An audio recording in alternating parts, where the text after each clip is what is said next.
talk to them. Did you go to the street and talk? Online for the bathroom, maybe. Online for the film. Online for the bus, the shuttle to get around. That's an amazing way to. Yeah, I mean, it's about building relationships. It's not. That's another thing about networking and how you build lasting relationships and get to work with people in the future and share details of your life with them and show that you're listening. That's the best way to build lasting relationships. The challenge existed, and I was also a new amputee at the time, so I was like, you know what, I was an actor, I was a musical theater actor, and I wasn't getting the auditions that I wanted to anymore, so I was like, I'm just going to write my own thing. I did it, I won Best Actor, and ever since then I've just kept producing and writing and making my own content.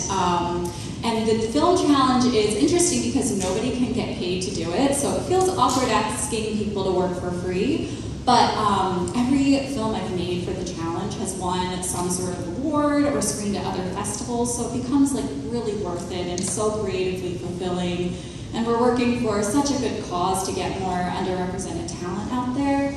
And it's just led to amazing things like Blackmagic Collective being part of their first all-access initiative. So I would say like those kind of film challenges really are what like got me in the game and helped me meet other people. Like this year we had an incredible cinematographer who had the most amazing cameras ever and donated his time because he believed in the cause and believed in the script. And now, we have an amazing film that's going to go out to many other festivals. So that's how I've been networking. And also like Film Independent, New Filmmakers, New York. They're also great groups with some great events as well. Not even, let's see. I saw your site, and it did seem like there was a bigger picture. There's a bigger picture. I'm still trying to see all of it. So I'm a writer-producer. I work a lot with my husband, who's a director and also a writer over there, Rick Mott, and I teach. So some of the work, and one of the things that I'm always excited to do in teaching is events. So we do film festivals, and we do script contests, and we do all these things, and they just kind of get people together, which is really exciting. And when I see someone whose film I like, I try to stay in touch with them because it's really exciting to read someone's work or see their short and just be like blown away. Artists and just kind of kept the conversation going, which has been really terrific. I do marketing work as well. I write business plans for some filmmakers. I've been asked to speak because I have a few books. Budgeting and Scheduling is one of my books, and The Business of Film is another book, and I'm coming out with another book, I'm sorry, I'm a serial writer, about entrepreneurship for creative people, because we're really seeing that going on right now. I think it's one of the most exciting things going on, and filmmakers, hands down, are the most entrepreneurial. Can I just say, Tim and Paula, next event needs to be that. What did you say? Say how you said it. Creative entrepreneurship. Yeah. Entrepreneurship and creative people, because I think we're just starting to recognize it. It's always existed. Everybody's looking for money and they're putting the pieces together and this guy and that, but it's a thing. It's like a real thing. So it's a, we should talk about it. But the one thing I think that has gotten me like the most connections, if you just want to talk about that, is definitely volunteering. So I volunteer for the New York City Women Filmmakers, which just changed its name to PANO because it's a wider view, right? Panorama, wider view, so it's broader than women. I've been very lucky to be involved in other organizations, and when you just say, hey, do you need a volunteer? People will just come flying to you. Oh, great scripts! So that is a really fun way to get involved. I'm bad at it, so I'm gonna. Since I moved to New York 11 years ago, so I didn't really know anybody other than my wife, or my now wife. And I just started taking classes, and I started meeting people. And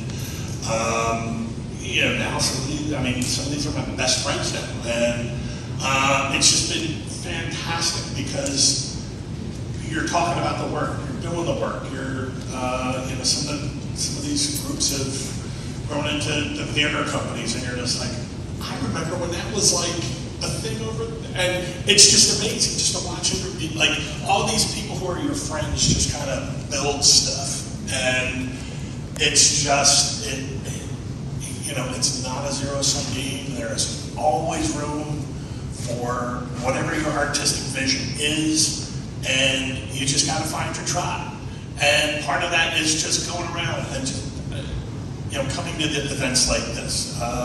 Again, classes, it's, as everybody, I'm not really adding anything that anyone else has already said, but, it's just, there's so much, it's just asking around, going up to groups and saying, well, I can kind of do this. It's, all right, well, someone in here is like, I don't like editing. Other people are like, well, I do like editing. It's that kind of stuff.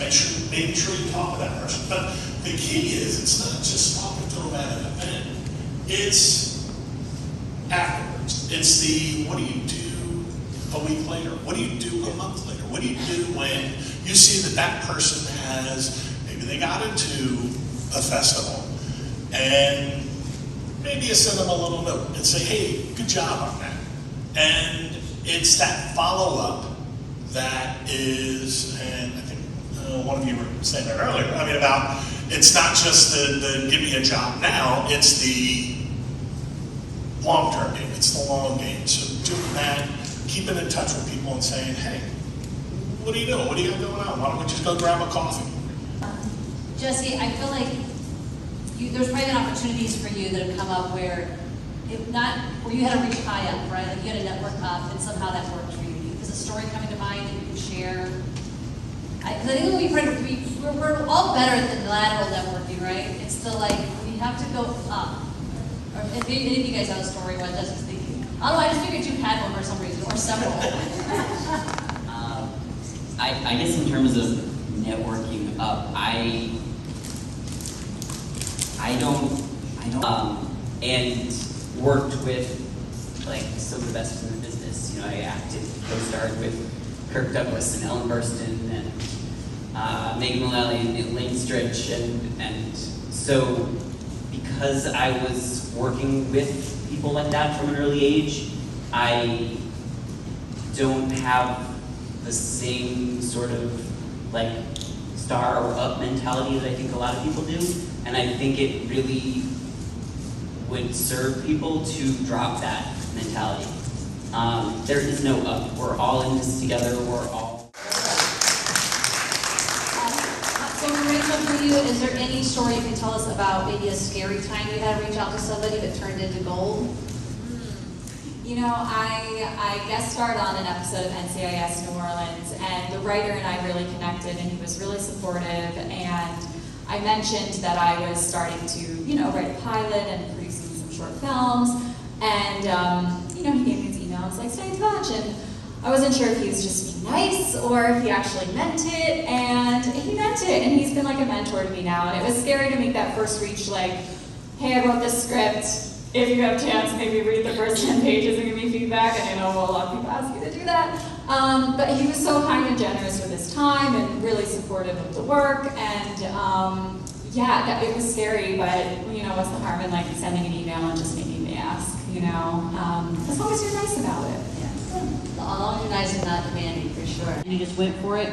I get the feeling that you're kind of like this, where you're I'll just talk to anybody. I just think that I'm weird. And so once I accept that I think that I'm weird, I go, well, give it a shot. What's the worst that can happen? And they go, you're weird, which I know. I try to think of really scary things to do, to reach out for films. Let's just call a really fancy post company that's really great and say, here's what we have. Can we work with you? And they were like, yeah, maybe. And then they did the picture, and then they did the sound, and it came out great. And we thought maybe they would laugh at the budget. There's a lot of shame and there's a lot of fear around money and who you are and who I am and resumes and stuff like that. But I would say that the boldest moves and the stupidest things that I've done have gotten really great responses. Writing a genuine letter to somebody about why I think you'd be so great in this film, which just look at the script, please. And then the person did it, and then they're well, let's talk on the phone, and you're just ah, I don't know what I'm gonna say. But it's that human element, which I think everybody is talking about. And we're all creators. You're a creator, and you're genuine about it, which can be hard, right? It can be hard. The more you do it, and you just are like, maybe this will land, and maybe this person will hear me, or maybe they'll run screaming, you know. And if you know that, then you're at least you're prepared. And it also remembering if they run screaming, you didn't die, you'll be fine. You'll move on.